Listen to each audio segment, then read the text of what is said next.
morning, Chodesh Tov. Today is the first day of the month of Elul, which is the month that precedes the high holidays of Rosh Hashanah and Yom Kippur.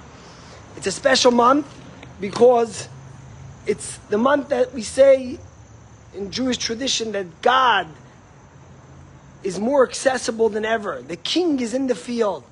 It's a month of preparation and renewal as we get ready for the high holidays.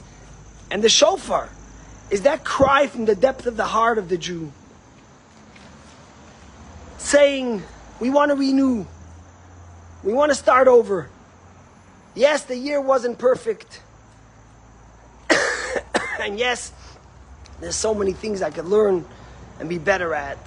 And that's what I plan to do. And the truth is that this year is no better time for the Jewish people to say, we want to renew. We want a new year. We want to change from the pain, the suffering of October 7th and all that has fell upon the Jewish people in the past year. The Jewish people have a spirit that never breaks. We have hope and always look towards the future. And that's what the month of Elul is. It's a month when we have access to the depth of our soul and our heart to find renewal for us and for the people of Israel for the coming year. You know, there's a lady, Leah Malamed, who works at Soroka hospital. She's a midwife. And she wrote this article in the newspaper about how just after October 7th, it was so painful and it was so hard because all these mothers would come in to deliver who had family that was killed. Some of them, the fathers never made it to be at the delivery of their children. There was so much pain and anguish. Many of them had to leave their homes and were living in hotels or in temporary shelter because they couldn't go back home.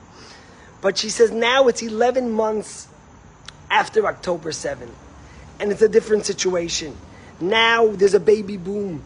There's a baby boom because so many people have decided that although we had such tragic events of October 7th, we have hope for the future of the Jewish people. And we're going to give birth and have children and have joy again, because that's the spirit of Judaism and the Jewish people. And she says this story about this family, Nofar and Amit Gor, who came in and gave birth to this beautiful little girl that they named Ellie. And she shows two pictures. One is of this little gorgeous baby Ellie, and the other picture is of a sack of potatoes.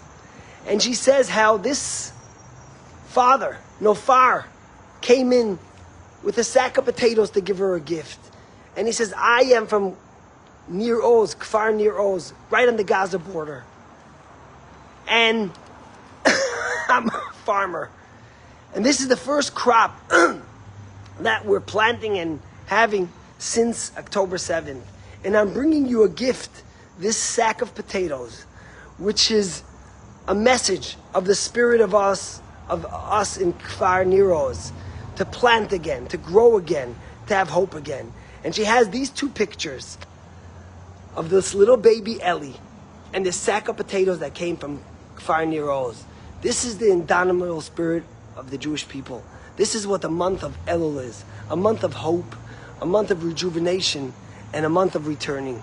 We all watched the funeral of Hirsch Poland and listened to his mother and father speak, and to hear the words of Rachel Goldberg, the way she said she wants to thank God publicly for the 23 years she had the gift of being the mother to Hirsch. She wishes that she had more time, but she was grateful for that which she had. And she promised to never let the memory of Hirsch die. And she said, now you're free after 330 days in captivity. She had such a spirit, and that's the spirit of the Jewish people. She spoke about Hirsch being the best son for her. No one's perfect, she says, but for me, he was perfect. She taught us all that although Hirsch is not with us anymore, He lives in the hearts of all of us and has become a hero of the Jewish people. My friends, the call of the shofar is that call for us, for renewal and rejuvenation and hope for Am Yisrael. God bless you and have a good